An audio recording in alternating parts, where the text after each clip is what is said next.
నమస్కారం, PVB news కి స్వాగతం. హెడ్లైన్ చూద్దాం.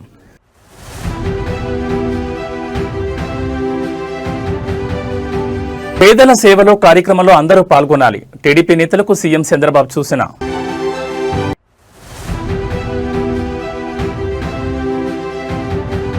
కొండగట్టులో భారీ అగ్ని ప్రమాదం, కోట్లలో ఆస్తి నష్టం జరిగిందని అంచనా.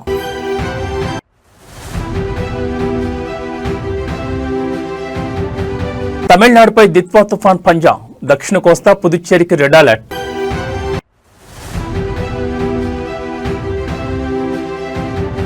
తెలంగాణలో పెరిగిన చలి తీవ్రత, జిల్లాలో రికార్డు స్థాయికి పడిపోయిన ఉష్ణోగ్రతలు.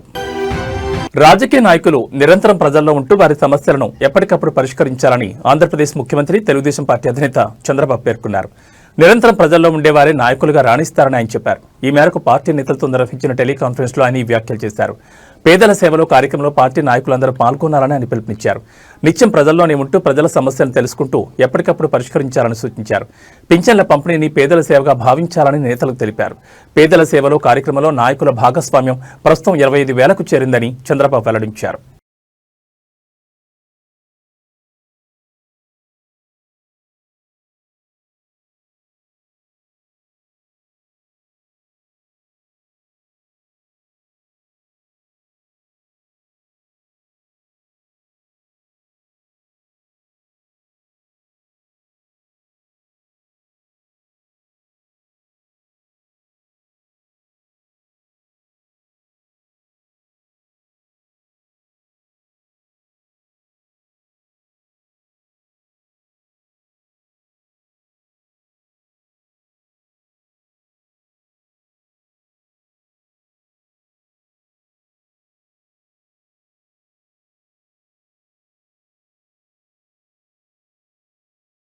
జగిత్యాల జిల్లాలోని ప్రముఖ పుణ్యక్షేత్రం కొండగట్టులో శనివారం రాత్రి ఘోర అగ్ని ప్రమాదం సంభవించింది. ఈ దుర్ఘటనలో దాదాపు 32 బొమ్మల దుకాణాలు పూర్తిగా కాలిబూడిదయ్యాయి.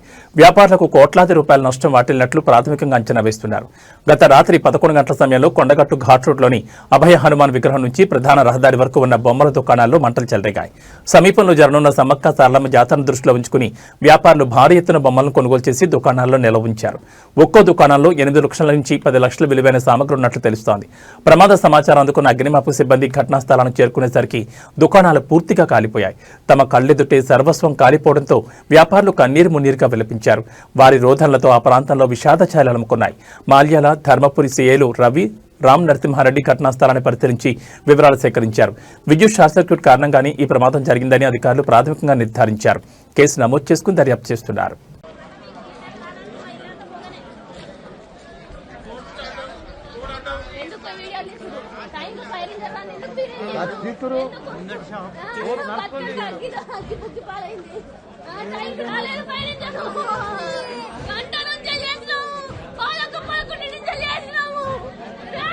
మొత్తం ఘోరం అన్నా.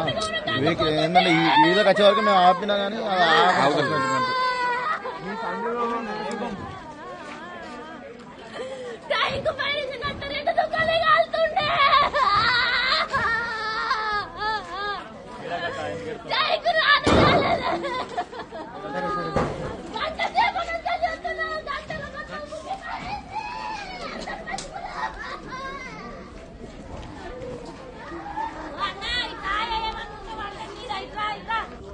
జగిత్యాల జిల్లాలోని ప్రముఖ పుణ్యక్షేత్రం కొండగట్టులో శనివారం రాత్రి ఘోర అగ్ని ప్రమాదం సంభవించింది. ఈ దుర్ఘటనలో దాదాపు 32 బొమ్మల దుకాణాలు పూర్తిగా కాలిబూడిదయ్యాయి.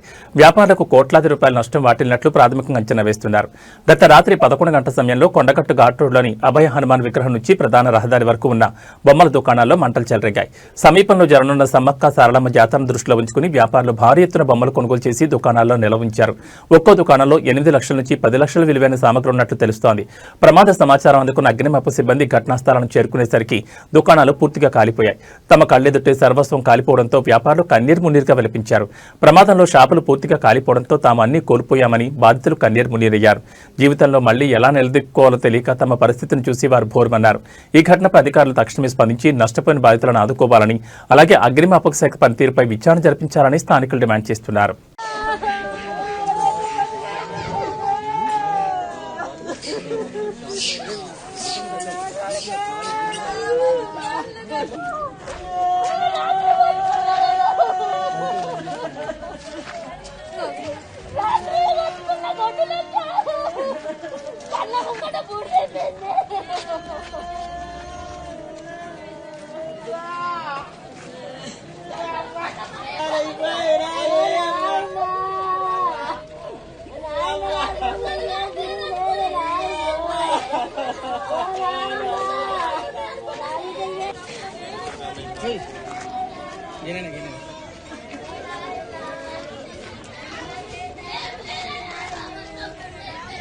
హైదరాబాద్లోని మాదాపూర్ ప్రాంతంలో ఫుట్పాత్ల ఆక్రమణలపై అధికారులు కఠిన చర్యలు చేపట్టారు. నగరంలో ట్రాఫిక్, పాదచారుల సమస్యలను దృష్టిలో ఉంచుకుని అధికారులు హైడ్రా సహాయంతో కూల్చివేత కార్యక్రమం నిర్వహించారు. మాదాపూర్ పరిధిలో ఫుట్పాత్లను ఆక్రమించి అక్రమంగా ఏర్పాటు చేసిన షాపులు మరియు ఫుడ్ స్టాళ్లను అధికారులు కూల్చివేశారు. పాదచారులకు ఇబ్బంది లేకుండా చేయడంలో పాటు ట్రాఫిక్ రద్దీని నివారించేందుకు ఈ చర్యలు తీసుకున్నట్టు తెలుస్తోంది. ఈ హఠాత్ కూల్చివేతలతో ఫుట్పాత్లపై వ్యాపారాలు చేసుకునే చిన్న వ్యాపారులు నష్టపోయినప్పటికీ నగరంలో ట్రాఫిక్ మరియు ఆక్రమణల సమస్యను పరిష్కరించడంలో అధికారులు నిబద్ధత చూపారు.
రాష్ట్రంలో రైతుల పరిస్థితి చాలా దుర్భరంగా ఉందని మాజీ మంత్రి ఎమ్మెల్సీ బొత్స సత్యనారాయణ అన్నారు. రైతులు గాని రైతు కూలీలు పంటకు కావాల్సిన ఎరువుల కోసం ఎంతలా కొట్లాడారో చూశాం.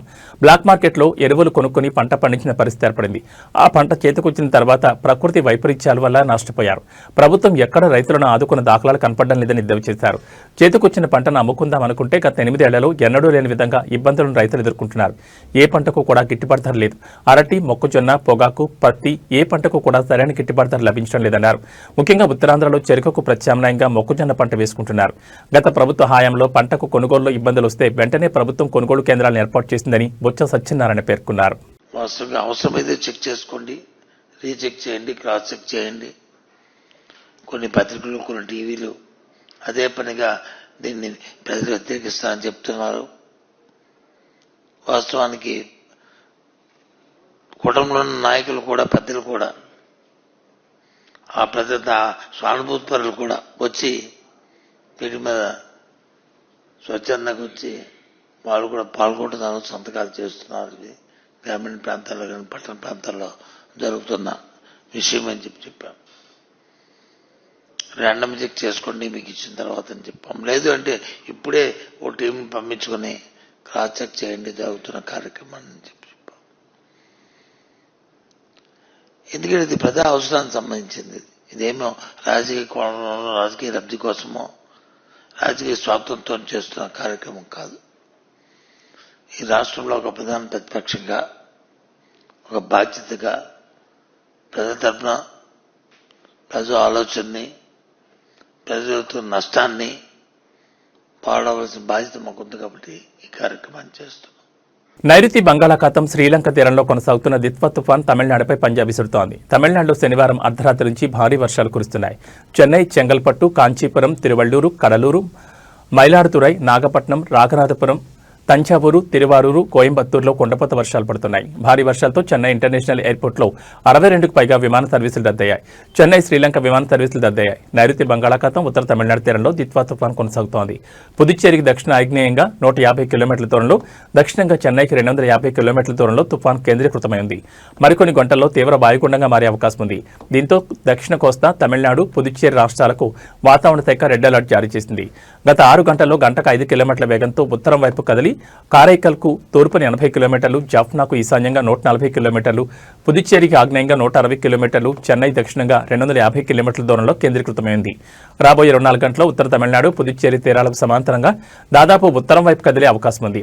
ఉత్తరం వైపు కదులుతూ తుఫాను ఈ రోజు ఉదయం లేదా సాయంత్రం నాటికి తమిళనాడు, పుదుచ్చేరి తీర ప్రాంతం నుండి నైరుతి బంగాళాఖాతంలో 50 కిలోమీటర్లు, 25 కిలోమీటర్ల దూరంలో కేంద్రీకృతమై ఉంటుంది. ఈ రోజు దక్షిణ కోస్తాపై తుఫాను తీవ్ర ప్రభావం చూపే అవకాశం ఉందని అధికారులు తెలిపారు. నెల్లూరు, చిత్తూరు, తిరుపతి, కడప జిల్లాలో అతి భారీ వర్షాలు పడనున్నాయని అధికారులు చెప్పారు.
తిరుపతి జిల్లా సచ్చివేడు దిత్వా తుఫాన్ ప్రభావంతో సచ్చివేడు నియోజకవర్గంలో భారీ వర్షాలు కురుస్తున్న పరిస్థితి. తుఫాన్ ప్రభావంతో ప్రజలు అప్రమత్తంగా ఉండాలని అధికారులు సూచించారు.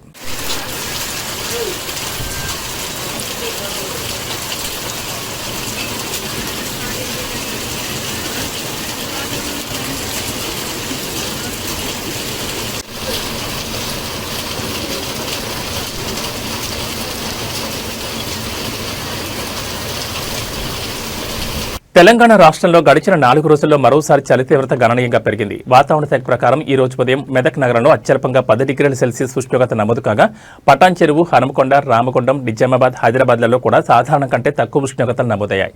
గత వారం రోజులుగా నమోదైన ఉష్ణోగ్రతలతో పోలిస్తే రాష్ట్రంలోని చాలా ప్రాంతాల్లో కనిష్ట ఉష్ణోగ్రతలు సగటున 2 నుంచి 4 డిగ్రీల వరకు తగ్గినట్లు వాతావరణ నిపుణులు చెబుతున్నారు. పగటి ఉష్ణోగ్రతలు కూడా స్వల్పంగా తగ్గడంతో ఉదయం, సాయంత్రం వేళలో చలిగాలుల ప్రభావం స్పష్టంగా కనిపిస్తోంది. బంగాళాఖాతంలో ఏర్పడిన దిత్వా తుఫాన్ కారణంగా ఏపీ మీదుగా తెలంగాణ రాష్ట్రంలో చల్లని గాలులు వీస్తున్నాయి. దీంతో రాష్ట్రంలో వాతావరణ పరిస్థితులు మారి చలి తీవ్రత పెరిగింది. సాధారణంగా తూర్పు లేదా ఆగ్నేయ దిశ నుంచి వచ్చే గాలులు తీర ప్రాంత తుఫాన్ల తర్వాత చల్లబడతాయి. తుఫాన్ తీరం దాటిన తర్వాత ఆ తుఫాన్ వ్యవస్థ యొక్క అవశేషాలు చుట్టుపక్కల ప్రాంతాల వైపు కదిలి రాష్ట్రంపై శీతల, పొడి గాలుల ప్రవాహానికి దారితీస్తాయి. ఈ ప్రభావం వల్ల తెలంగాణలో, ముఖ్యంగా నైరుతి, ఉత్తర జిల్లాలో ఒక్కసారిగా చలి తీవ్రత పెరిగింది. ఈ శీతల గాలుల కారణంగానే ఉష్ణోగ్రతలు వేగంగా పడిపోయినట్లు అధికారులు తెలుపుతున్నారు. ఈ రోజు సాయంత్రం వరకు దిత్వా తుఫాన్ తీరం దాటే అవకాశం ఉండగా మరో 4 రోజుల పాటు చలి తీవ్రత ఇలానే కొనసాగే అవకాశం ఉన్నట్లు అంచనా వేస్తున్నారు.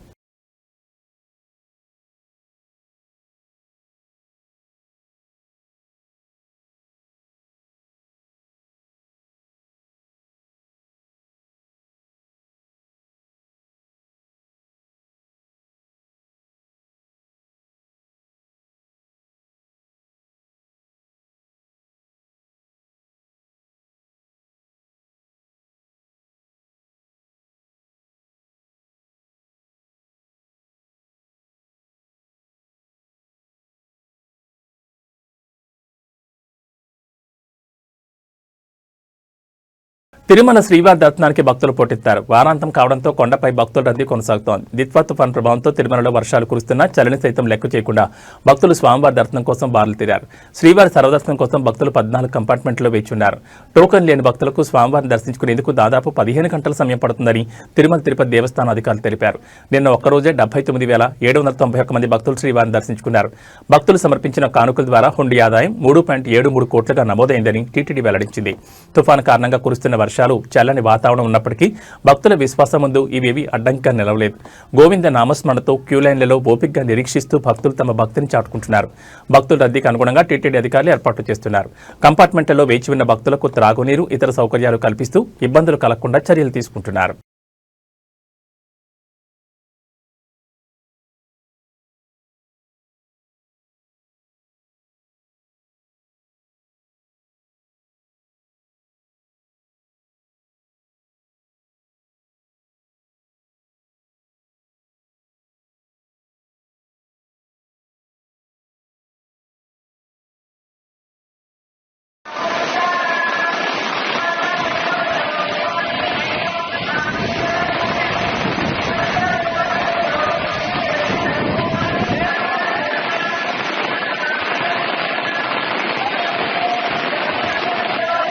लगे पीछे ना బిల్డింగ్ కాడ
బీజేపీ జాతీయ అధ్యక్షుడు జేపీ నడ్డా గుజరాత్ రాష్ట్రం వడోదరలో చేసిన ప్రసంగం సమయంలో చోటు చేసుకున్న ఒక ఘటనపై తీవ్ర విమర్శలు వ్యక్తమవుతున్నాయి. జేపీ నడ్డా ప్రసంగిస్తున్న సమయంలో ఆయన పక్కనే ఉన్న ఒక సెక్యూరిటీ గార్డ్ అస్వస్థతకు గురై కుప్పకూరు కింద పడిపోయాడు. అయితే ఈ సంఘటన చూసినప్పటికీ జేపీ నడ్డా కనీసం కనికరం చూపకుండా సెక్యూరిటీ గార్డును పట్టించుకోకుండా తన ప్రసంగాన్ని యథావిధిగా కొనసాగించారు. ఈ దృశ్యం వీడియోల ద్వారా వైరల్ కావడంతో నెటిజన్లు జేపీ నడ్డా తీరుపై తీవ్ర ఆగ్రహం వ్యక్తం చేస్తున్నారు. మానవత్వం మరిచిపోయారు, మనుషులు ఇంత అమానవీయంగా ఉంటారా అంటూ నెటిజన్లు నడ్డాపై విమర్శలు గుప్పిస్తున్నారు. కనీసం తన సెక్యూరిటీ సిబ్బంది ఆరోగ్య పరిస్థితిని పట్టించుకోకుండా రాజకీయ ప్రసంగానికి ప్రాధాన్యం ఇవ్వడం పట్ల ప్రజలు తీవ్ర అసంతృప్తిని వ్యక్తం చేస్తున్నారు.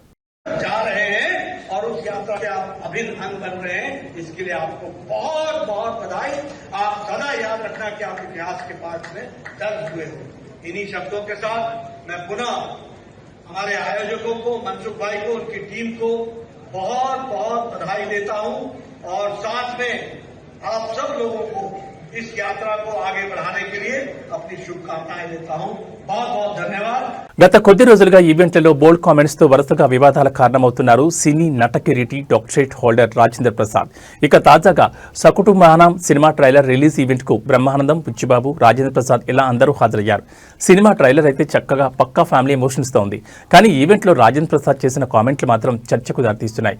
ముందుగా బ్రహ్మానందం మాట్లాడిన వెంటనే స్టేజ్ మీదే ముసలి ఉండా కొడక అని ఒక్కసారిగా జోక్ పేరిట పేల్చేశారు రాజేంద్ర ప్రసాద్. ఆ కొన్నవాళ్ళు ఒక్కసారిగా కాసేపు షాక్ అయ్యారు.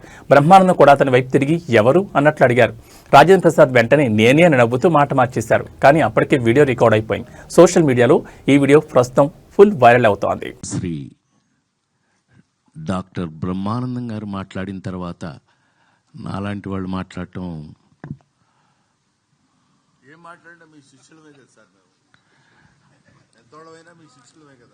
కానీ ముస్లిం కొడుకు కదా నువ్వు. నేను ఏది ఏమైనా ఇవి ఈ బులెటిన్ విశేషాలు. మరో బులెటిన్లో మళ్ళీ కలుసుకుందాం. నమస్కారం.